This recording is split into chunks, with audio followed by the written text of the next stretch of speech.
Next speaker is Shobha. Yeah, Kelly, can you stop sharing your screen, please? Yep. Oh, thank you. Okay, please go ahead now, Shobha. Yeah, I'm trying to bring my slides up.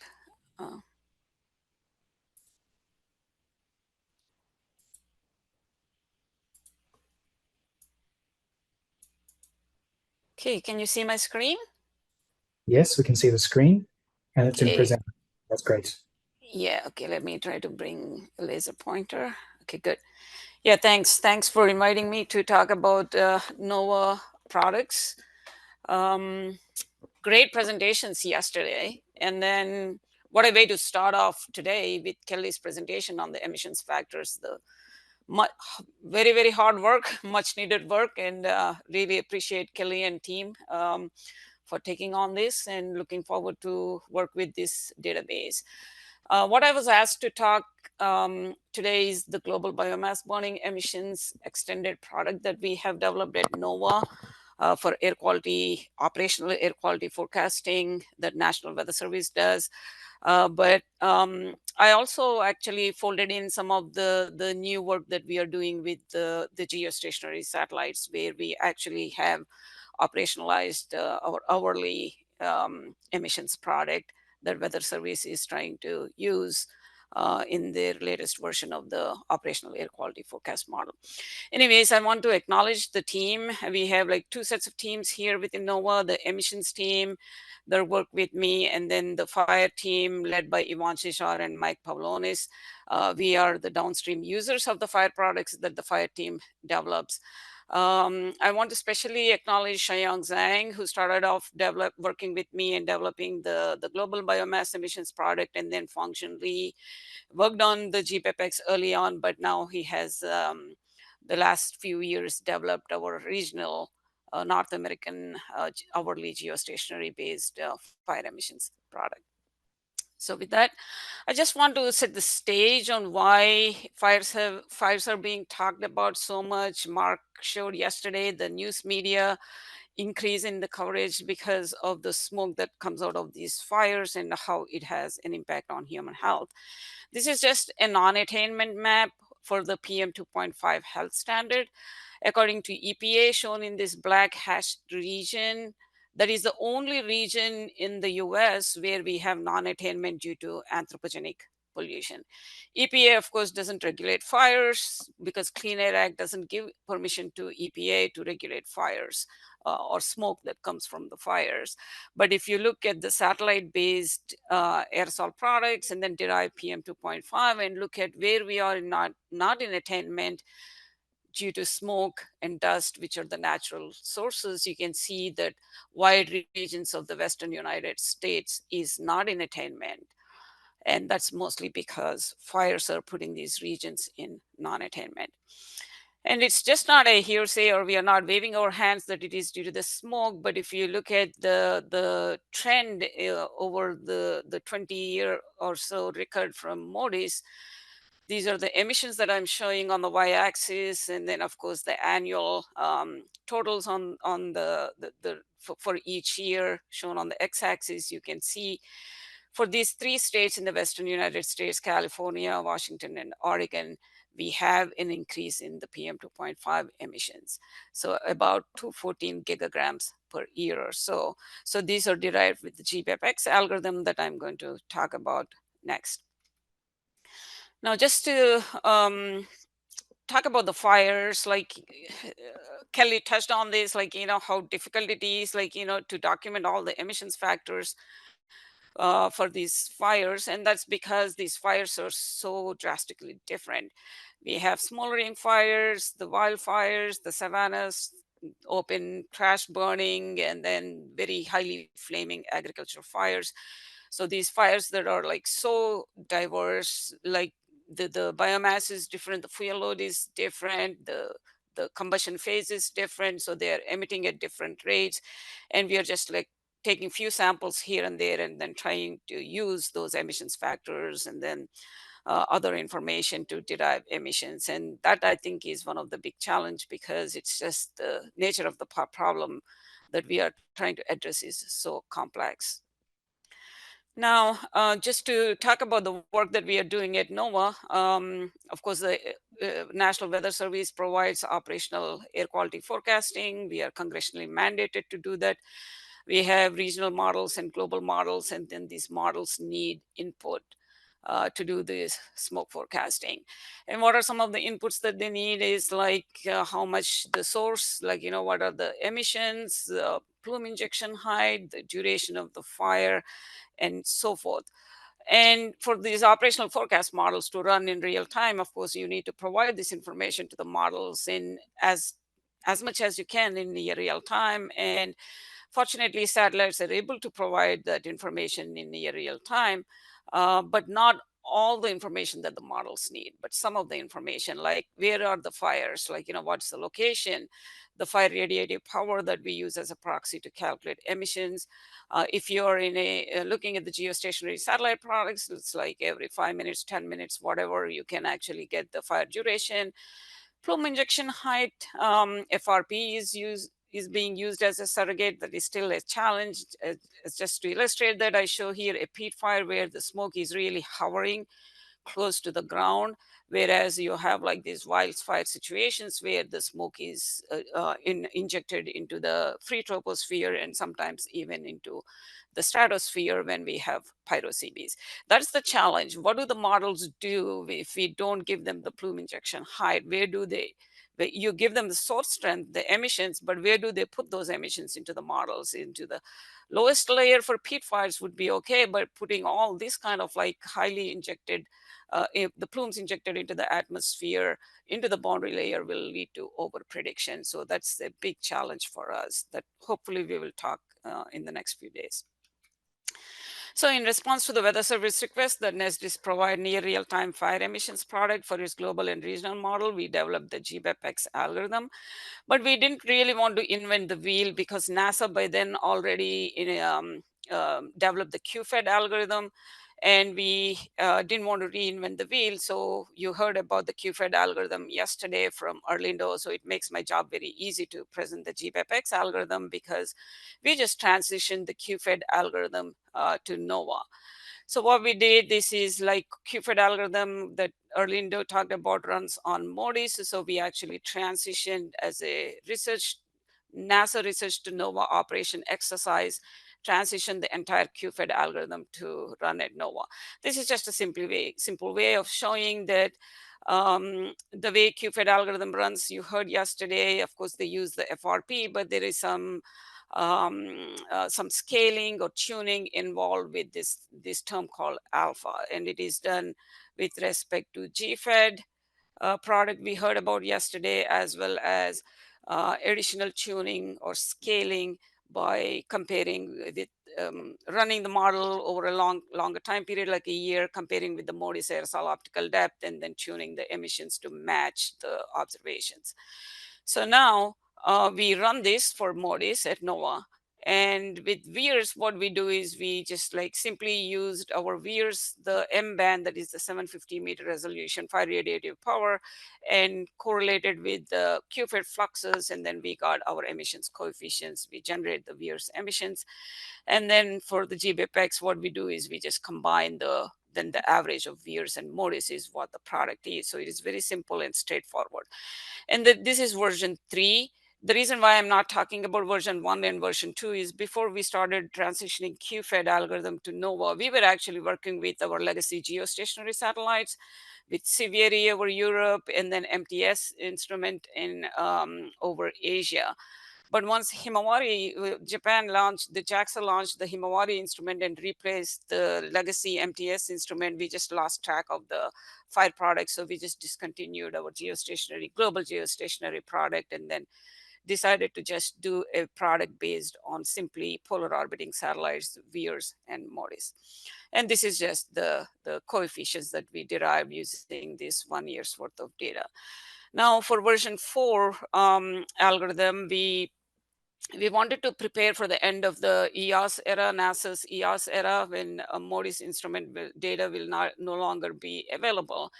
Well, fortunately, NASA extended the mission for 3 more years, but there was some scramble last year thinking that MODIS will go away. So we actually had to prepare because Weather Service uses our product operationally, we wanted to prepare. So we changed our algorithm, dropped the MODIS, and then just stuck with VIIRS alone. So with version 4, our emissions product is just purely based on VIIRS, but we didn't change the emissions coefficients.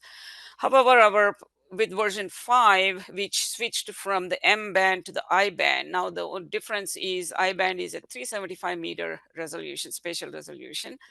And this is what our fire team decided, that they will operationalize the I band FRP and then retire the M band FRP. So then we were kind of like forced to switch over to using the I band. So now we, in order to use the I band, of course, we had to redo the coefficients, because now the I band FRP is much different. This is just an example over South America for the coefficients. Now these coefficients are static. We derive using SUMI and PP VIIRS, and we assume the same coefficient for NOVA 20 and NOVA 21 as well, but we want to revisit to see if they are going to be different. Now, as I mentioned, the GBBEXP algorithm is a multi-sensor emissions product. We started with Terra MODIS, Aqua MODIS, and SUMI and PP VIIRS. As NOVA 20 came along, NOVA 21 came along, we kept adding. And then we are also trying to do away with Terra MODIS and Aqua MODIS, which we already did. But then with the loss of Terra in the morning orbit, we are going to be fortunate that EUMETSAT is going to launch MET-IMAGE in a year or so. And then we will have that data coming in because of our partnership with EUMETSAT. Now, it's very interesting to see that the emissions values that we get are actually dependent on how many sensors we have.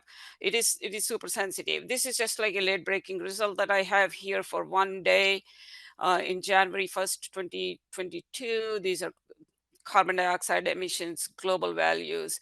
Now what you're seeing here is if you have just one sensor, what the emissions values are.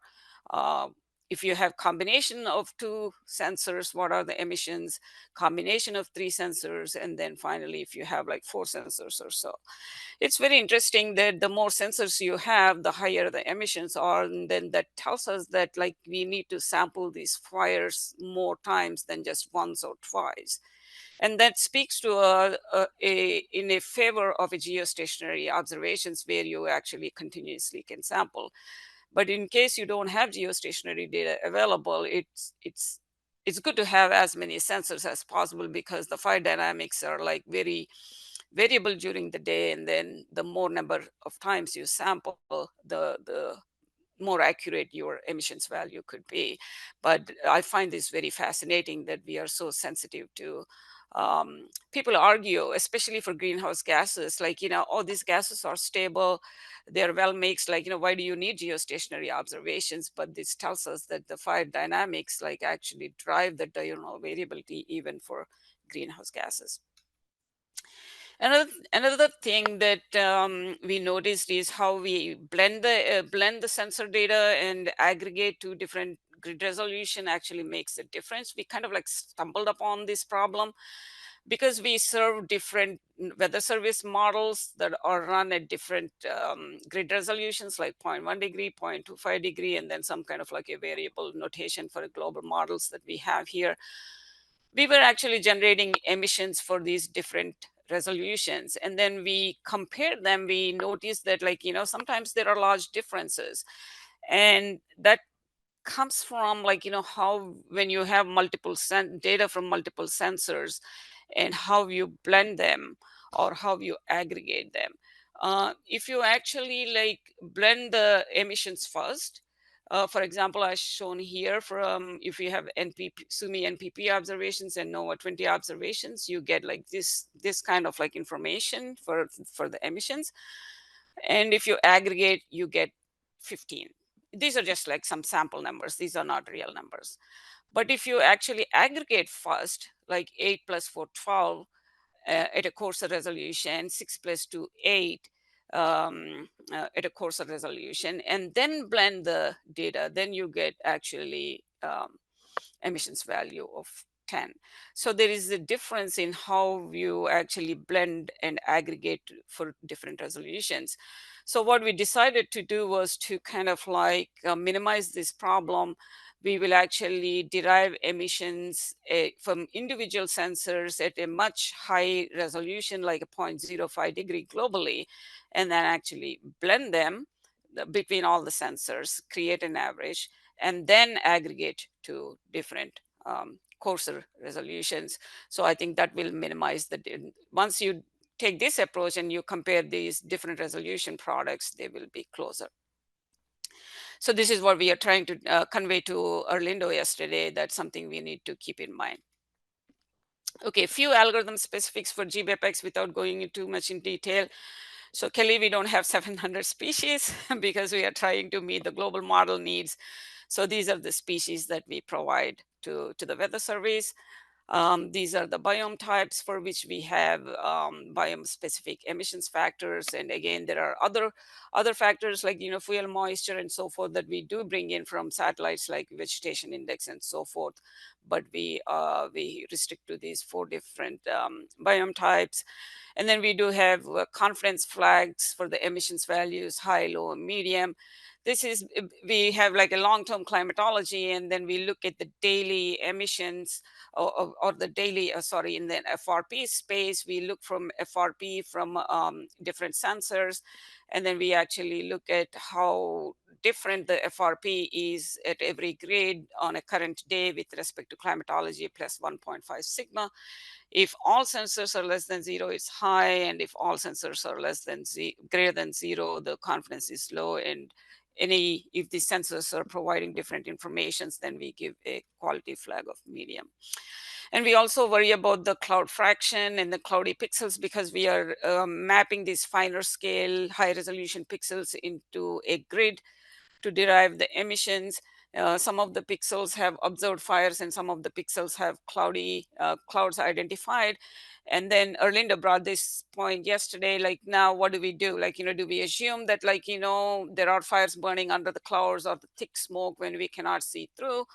Or like, we assume that like, there are no fires burning. So if we assume no fires are burning under those cloudy pixels, we are probably underestimating the FRP.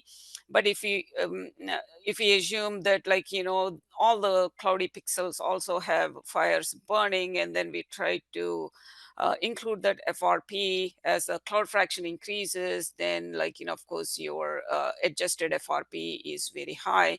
So based on some testing, we kind of settled on the assumption that 25% of the cloudy pixels have fires burning underneath, and that seems like a reasonable compromise.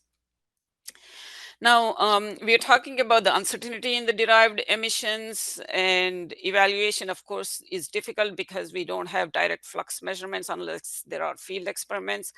We were, one way, of course, to evaluate is FRP being the key ingredient that goes into the recipe of getting emissions. We can evaluate FRPs. So during the FireXAQ field campaign in 2019, we had master instrument flying on DC-8, and then we have that data. We actually process that data at NESDIS and distribute it to the other users. So this is just one example of showing the master scan. These like fine high resolution data are all masters.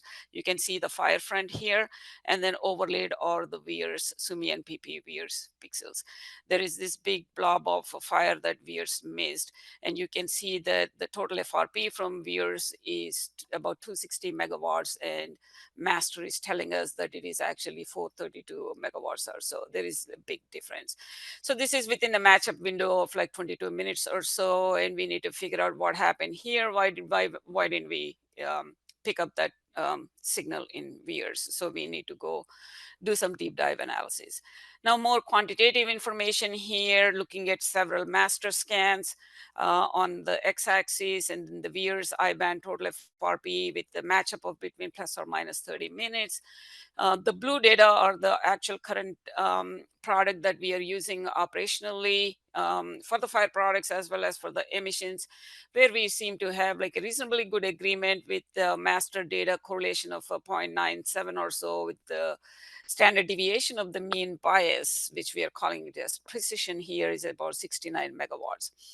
We also have a new algorithm called next generation fire system for the fire detection and characterization, which actually dynamically adjusts for these cloudy situations or smoke situations where smoke is so thick that your FRP is probably not retrieved accurately, or when there is enough CO2 in the smoke plume, there is some CO2 absorption on the wings of the 3.9 micron channel. So we have a new algorithm that fire team is developing that will dynamically correct these. So we just looked at that data. That data shows that FRP values are increasing when there is this dynamic correction, but we seem to have a bias. There is about the precision is not as good as for the operational product, but again, this is just like early look at the new algorithm. So we have more work to do.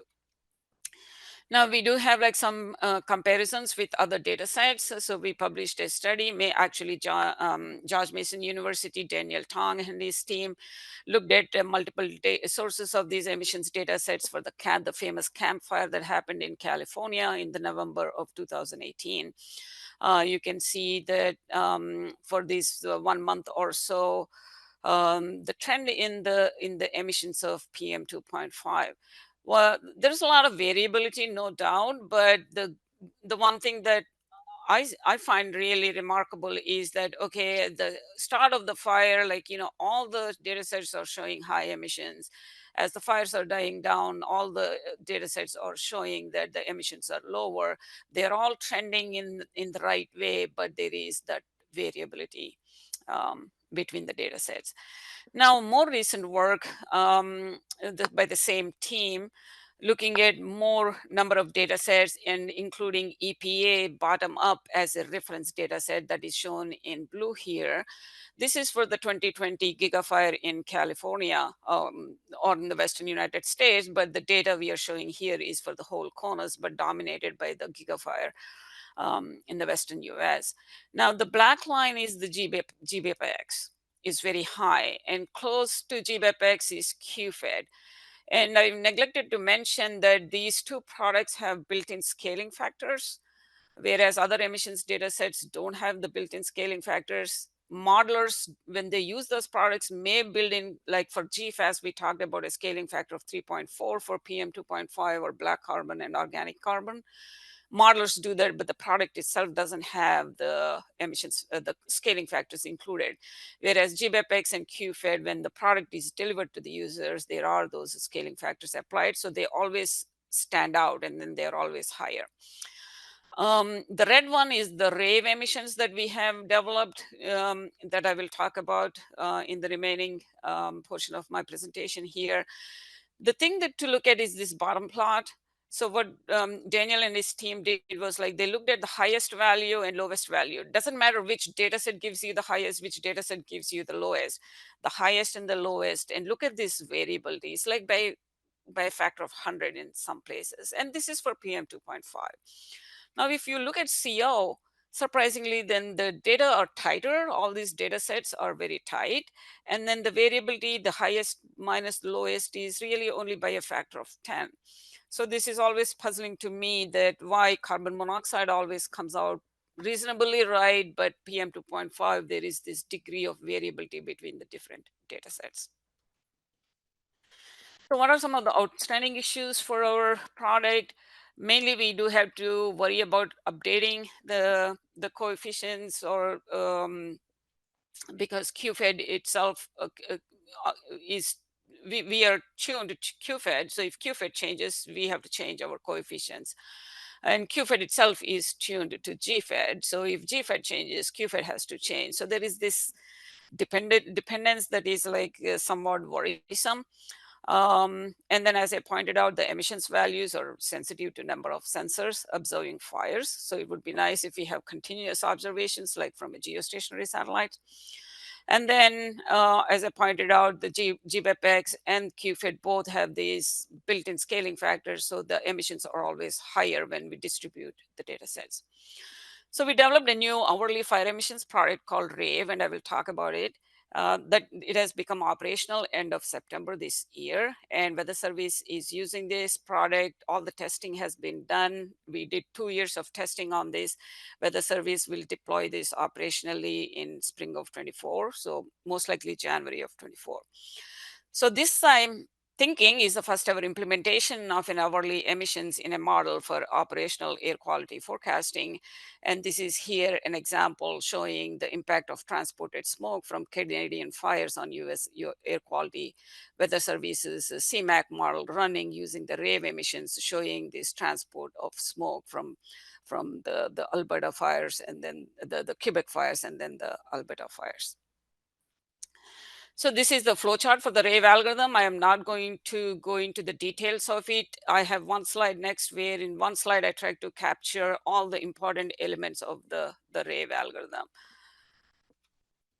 So we do blend the VIIRS and GOES because yesterday we heard, like, how uncertain the geostationary satellite FRPs are from multiple speakers. We agree with those speakers, so we actually calibrate our geostationary satellite FRPs with the VIIRS FRPs. We believe in VIIRS FRPs more than the geostationary ones.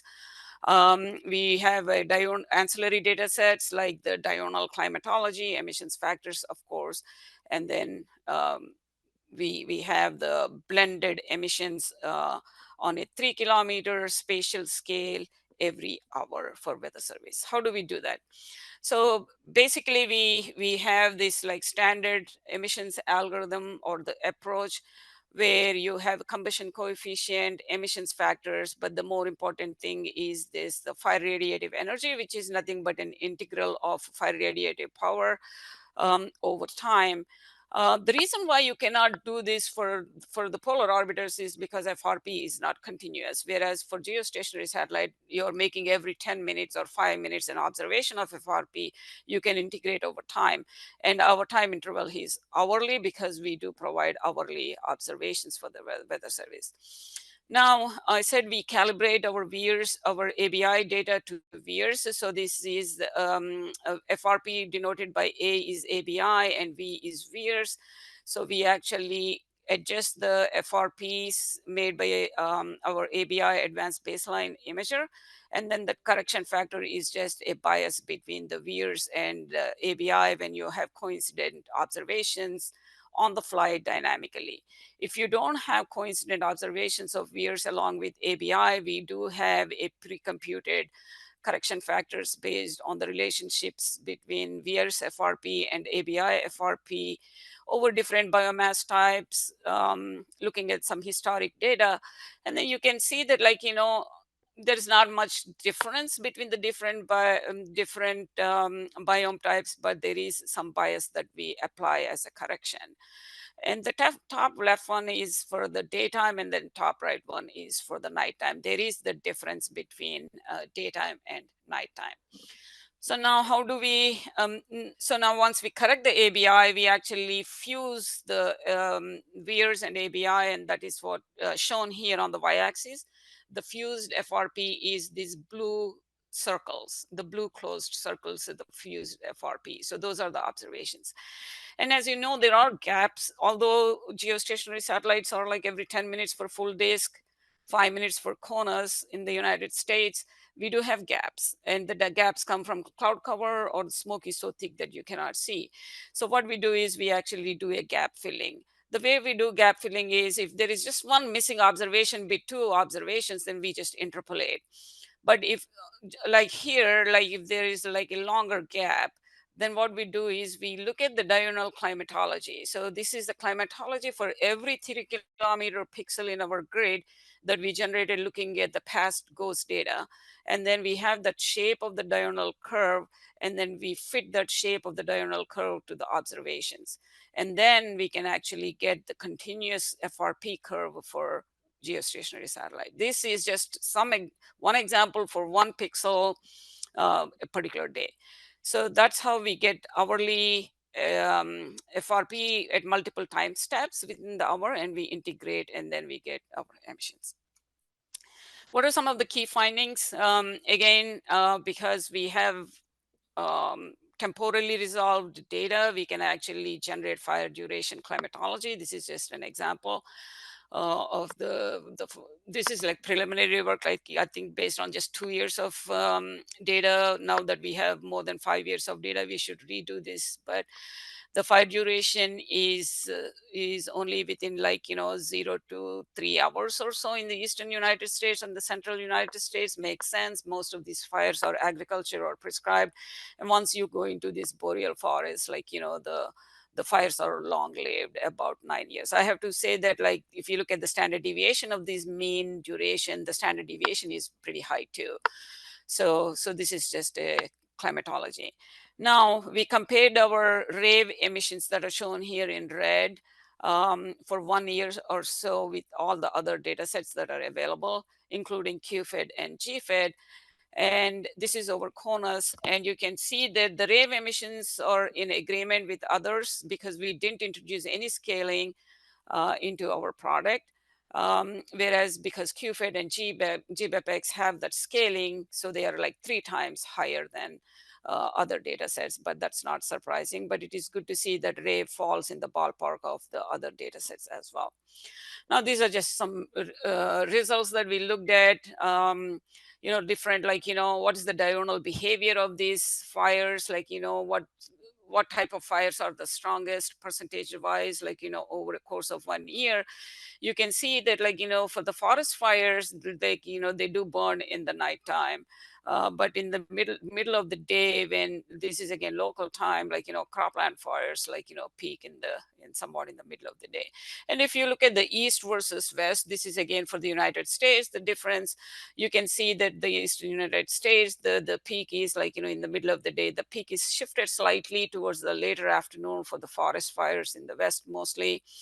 And then they also the fires die down in the east, whereas they do burn in the nighttime. So these are some of the key findings that we found.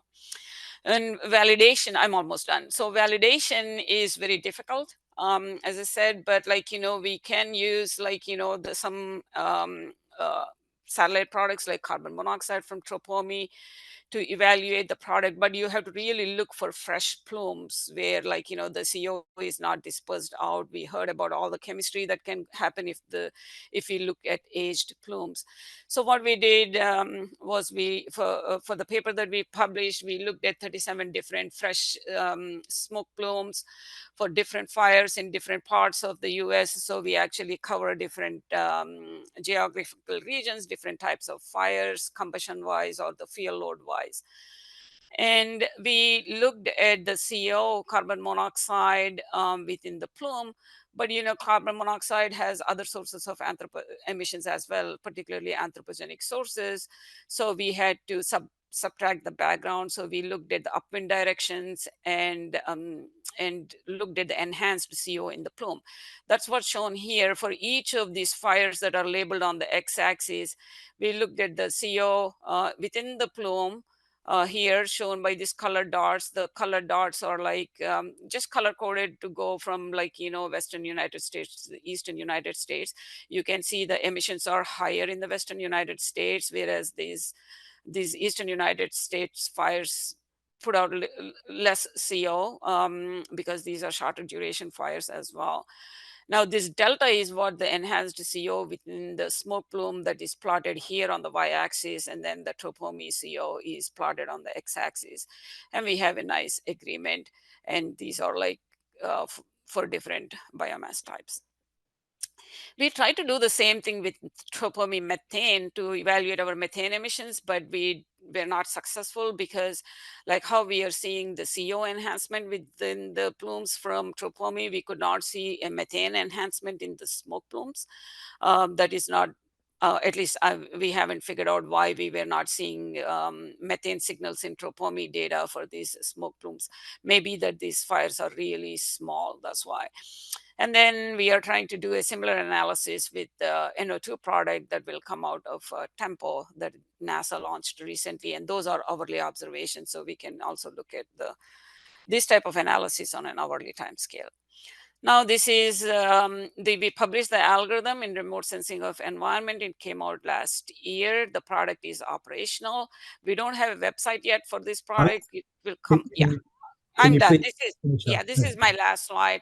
I just want to show in closing why it is important to do the hourly emissions. We compare here for the 2020 gigafires, time series, RAVE of every hour versus GBBEXP, which is a daily emissions products. And you can see that there is like a lot of diurnal variation in the emissions that the daily emissions product may not capture. But of course, you can take a daily product and then put in your own diurnal profile and actually attribute the daily emissions to different times of the day. And this is the website for the global the GBBEXP product in case anyone is interested. I just want to close. This is the last slide. What's next? So we have RAVE now developed and operational for North America using VIIRS and ABI. We want to expand it to RAVE Europe using VIIRS and FCI, and then RAVE Asia using VIIRS and Himawari. So that's it. Thank you. Thank you very much, Shobha. Thanks for getting us back on time. We have now still time for questions. So I don't see any in the chat. There's one now from Yang Yu.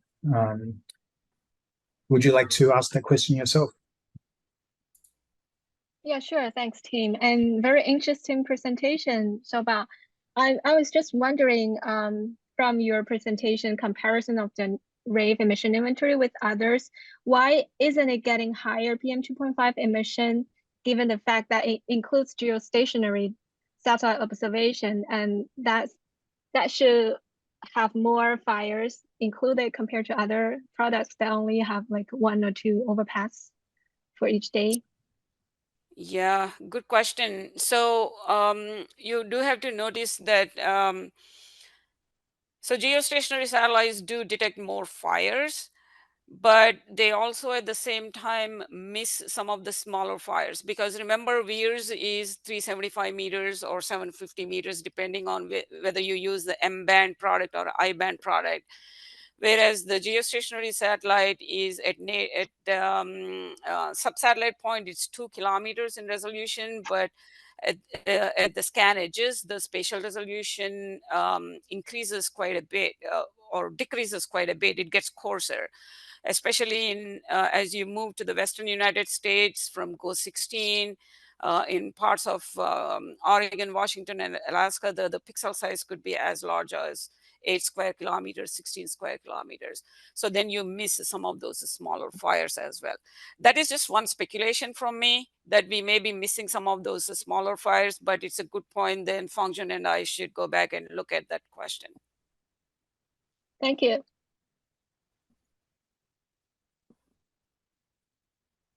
I don't see any other questions yet.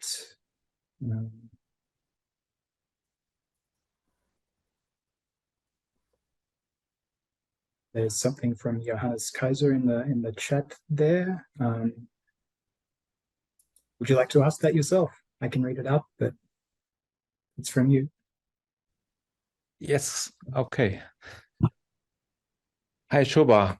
Great presentation. Thank you. And I'm really impressed with RAVE, I must say. I'm wondering the scaling you do between GOES and VIIRS, this R factor. Can you comment on how variable it is with different fire types and maybe even during one day? Johannes, great question. I don't think we looked at it. At least I haven't. Fangzhen, you're online. Do you want to comment on that? But something that if we haven't looked at, if Fangzhen hasn't looked at, we should. Function, you want to comment on that? Yes, sure. So I think in the paper, I have mentioned that, so we decided to use a very dynamic ratio here, like you asked the R. So it changes like from grade to grade, even from hour to hour. So it really depends on like where the gap and then the valid FRP at both sides, on both ends, and then availability of the VR's FRP in that grade. So it's not like just like a non-cover based. It's just grade based in that specific grade, like for the specific like a gap. So it's a dynamic. So Yeah, when VS FRP is not available in that grade, and then we just use like a very static calibration factor. I think Shoba showed like 2 scan plots for both daytime and nighttime. That is like a very simple calibration factor. Yeah, but function, I think what Johannes wants to know is like, you know, what's the magnitude of that R and how that changes from day to day. Well, that's a good Right. question. Yeah, we So have a look at that. Yeah, Johannes, like I promised to look at it and get back to you. Great, very interesting. Thanks. May I ask another question? Sure. You showed the peak in the typical diurnal cycle over the Western US, the fires burning throughout the night. And it actually is really a maximum at nighttime. So it goes down and then the fire radiative power rises again during the night. Do you have an explanation for that? What could it be? No, function, you have any thoughts? Yeah, that's a very good question. Thank you for that question. I think like see, I think you were asking that bump up, right? Like around like at 1, 2, 3 a.m., right? The local time. Yeah, I think one part I think is related to the active fire detection from geostationary satellite itself. So I would say, in part, actually there are fires at night, right? And then the other part I think I just mentioned is related to the active fire detection itself. Probably some relate to their, I don't know, as some kind of like a artificial in a fire detection itself or not. Yeah, that's a good question. Yeah, we have to look at that. Thanks, Johannes. It's great to talk to you guys because you ask these questions, which will make us think, because sometimes you're too focused on what you're doing and then forget to think about other angles. And these are some of the questions, great questions that we should go back and look at. Yeah, we did look at this, Shoba. I think this is like kind of like a legacy issue for all the geostationary, like a ghost geostationary like a fire detection data. So as I have been looking, also working on like a Ghost 13 and Ghost 15, so like those legacy sensors, we have seen like a more obvious this like kind of like a bump up at that like specific hours. So that's quite interesting. Yeah. Mm-hmm. So I guess the answer is we see it consistently, but we don't know the reason, or we need to figure out the reason. Yeah. Interesting. Thanks. Mm-hmm. So I see now Mikhail has a hand up. You have time, Mikhail. Yes, thank you. Actually, I would like to suggest a version why it can be that nighttime fire radiative power is higher than daytime at that particular case. We saw exactly the same thing in pretty famous in Europe Portuguese fires, 2017, if I remember correctly, when the nighttime FRP was factor of times higher than daytime. The reason was the wind speed. And until we allowed and accepted that this is not an artifact, but the reality, the smoke plumes were completely wrong compared to what MODIS saw or what was registered by the stations.